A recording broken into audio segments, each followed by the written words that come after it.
Manorama group, जो सोचता है वो करता है। आपके अपने सपनों का आशियाना। नमस्कार, भारत लाइव देख रहे हैं आप। देखिए, बिहार में मंत्रिमंडल विस्तार के साथ ये दावा एनडीए कर रहा है कि सब कुछ ठीक है। एक साथ रणनीति के तहत इस चुनाव में एनडीए उतरेगा, कोई समस्या नहीं है। आपने देखा किस तरीके से 7 नए मंत्री बने और सभी भाजपा के कोटे से बने। फिलहाल मंत्रिमंडल की स्थिति यह है कि जदयू, जो कि दावा करती है कि वो बड़ी भाई है बिहार के इस गठबंधन में, उसके 13 मंत्री हैं और बीजेपी के अब 21 मंत्री हो गए हैं। जो आज सुबह सुबह खबर आई हमारे पास, उस आधार पर यह भी पता चला कि जो मंत्रिमंडल का विस्तार हुआ है, उसके बाद जो नए मंत्री हैं उनको जो विभाग दिया गया है वो भी सार्वजनिक हुआ। कुछ नेताओं के विभाग कम किए गए तो कुछ नए लोगों को नया विभाग मिला है। सम्राट चौधरी के पास पूर्व की तरह ही वित्त एवं वाणिज्य विभाग है। विजय कुमार सिन्हा के पास कृषि विभाग और खनन भूतत्व विभाग है।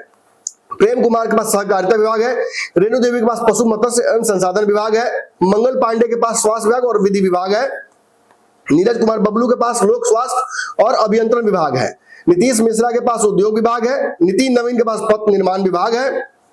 जनक राम के पास अनुसूचित जाति एवं जनजाति विभाग है।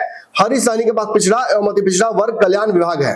श्री कृष्ण नंदन पासवान के पास गन्ना उद्योग विभाग है। केदार गुप्ता के पास पंचायती राज है। सुरेंद्र मेहता के पास खेल विभाग है। संतोष सिंह के पास श्रम संसाधन विभाग दिया गया है इनको। संजय सौरागी को राजस्व एवं भूमि सुधार विभाग दिया गया, जो कि दिलीप जायसवाल के पास था, उन्होंने इस्तीफा दिया था। डॉक्टर सुनील कुमार के पास पर्यावरण एवं जलवायु परिवर्तन विभाग है। वहीं राजू कुमार सिंह के पास पर्यटन विभाग दिया गया है। मोतीलाल प्रसाद को कला संस्कृति एवं युवा विभाग दिया गया है। जीवेश कुमार को नगर विकास एवं आवास विभाग दिया गया है। विजय मंडल को आपदा प्रबंधन, मंटू सिंह को सूचना प्रौद्योगिकी और श्री संतोष सुमन को लघु जल संसाधन विभाग दिया गया, जो कि हमसे है, लेकिन चूंकि बीजेपी के कोटे में इन्हें माना जाता है तो इसलिए इस लिस्ट में इनका भी नाम दिया गया है। ये तो रही मंत्रिमंडल के विस्तार के बाद जो मंत्रिमंडल का विस्तार हुआ है, उसमें अलग अलग विभाग जो दिए गए मंत्रियों को, नए मंत्रियों को भी, वो था। लेकिन इस मंत्रिमंडल के विस्तार के बाद से भाजपा की जो ताकत बढ़ी है, जो एक तरीके से एक छत्र भाजपा के 7 मंत्रियों को नीतीश कुमार ने पहली बार इस तरीके का कोई खुला दिल दिखाया है या फैसला लिया है जिसमें अपने सहयोगी को खुद से ज्यादा उन्होंने ताकत दी है। कल तो चर्चा भी चल रही थी कि हो सकता है मनीष वर्मा या नीतीश कुमार के पुत्र या जदयू के कुछ और नेताओं को इस मंत्रिमंडल विस्तार में जगह दी जाए। कहा जा रहा था कि 5 बीजेपी के और 2 जदयू के मंत्री बढ़ सकते हैं, लेकिन पूरी तरीके से गैर तालमेल वाला, मतलब 21 बीजेपी और 13 जदयू। वर्तमान हम सरकार की स्थिति देखें तो नीतीश कुमार मुख्यमंत्री हैं।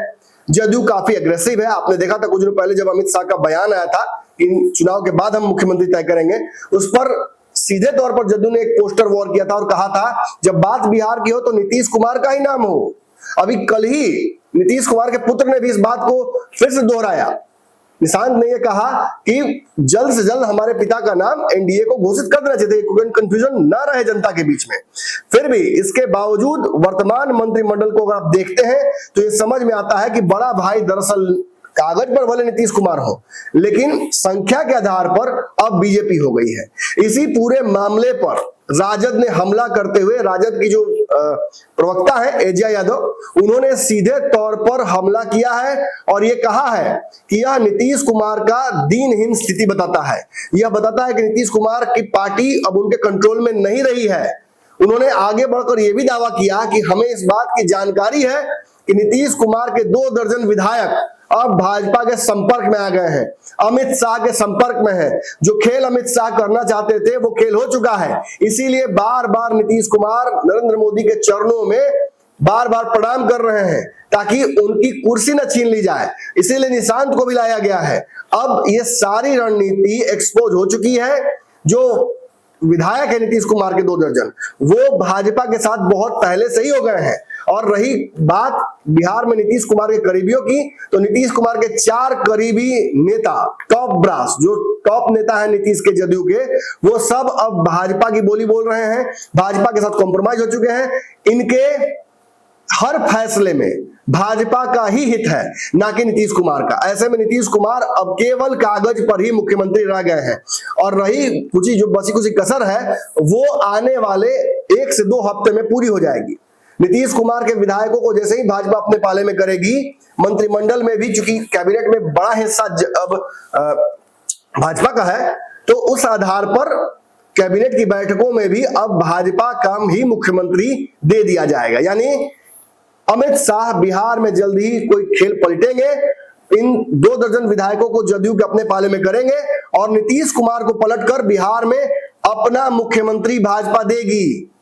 ये बहुत बड़ा दावा राजद कर रही है। राजद ने पूर्व में भी इससे पहले जो उनके प्रवक्ता शक्ति यादव हैं, ये दावा कर चुके हैं कि नीतीश कुमार काफी दुर्बल हो गए हैं, राजनीति में काफी कमजोर हो गए हैं। हमें छोड़ने के बाद, हमसे अलग होने के बाद नीतीश कुमार की स्थिति ऐसी हो गई है कि भाजपा अपने हिसाब से उन्हें जैसा कर रहा है वैसा कर ले पा रहा है और नीतीश कुमार कुछ रोक नहीं पा रहे हैं। ऐसी स्थिति में ये जो बड़ा दावा किया गया है राजद की तरफ से कि नीतीश कुमार के 2 दर्जन विधायक किसी वक्त हो सकते हैं फरार और बिहार में जल्द ही बदल सकती है भाजपा सीएम का चेहरा और अपना सीएम भाजपा बिहार में दे सकती है।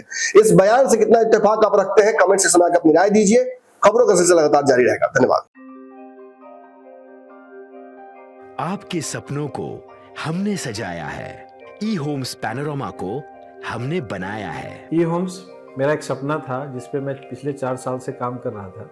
हमने जो बनाया है वो सबने है माना। ई होम्स पैनोरमा में हो आपका भी आशियाना। और फाइनली हमने 2021 में इस प्रोजेक्ट को लॉन्च किया। बहुत लोग अप्रिशिएट कर रहे हैं कि पूर्णिया जैसे शहर में, बिहार के, एक तो बिहार की बात करें उसमें भी पूर्णिया जैसे छोटे जगह में इस तरह का लाइफस्टाइल देना, ये सुन के हम लोगों को बहुत अच्छा लगता है। ई होम्स में हमने कुछ और भी किया है, जैसे हम जिस जगह में रह रहे हैं हमारे फैमिली सिक्योर हो, उनको सिक्योरिटी का ध्यान में रखा है।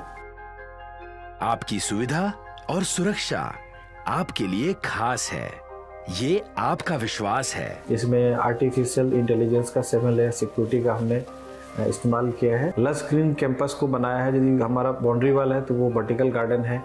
ये जितनी भी फैसिलिटी होता है एक इंटरनेशनल टाउनशिप में ई होम्स है, ये हम लोग विश्वास नहीं कर पा रहे हैं। जो भी हमारे मित्र दोस्त या जो भी हमारे बाहर के बाहर आते हैं तो हम लोगों को बहुत अच्छा सुनने को मिलता है और बहुत अच्छा क्रेडिट मिल रहा है। वो सारा हमने सिर्फ एक बिल्डिंग नहीं बनाया, हमने एक बहुत अच्छा लाइफस्टाइल दिया ई होम्स में और मेरा एक सपना था जिसको मैं आज फुलफिल होते हुए देख पा रहा हूँ। ये आपका आवास है। ई होम्स पैनोरमा में अब आपका निवास है। E Homes Panorama, luxurious lifestyle redefined. Panorama group, जो सोचता है वो करता है। अगर ये वीडियो पसंद आई और वह बिहार के राजनीति और बिहारियत से सरोकार रखेनी तो सब्सक्राइब बटन दबा के चैनल के सब्सक्राइब कर ली। ओजे एगो घंटी बा, ओकरा बटन दबा देला से कुल सटीक और मारक खबर रुआ मुफ्त में मिल जाई। अगर रुआ पत्रकारिता के हमनी के नया प्रयोग में सहयोग कर चाहतानी तो ज्वाइन बटन दबा दी। पेटीएम नंबर नोट कर ली 9386816700।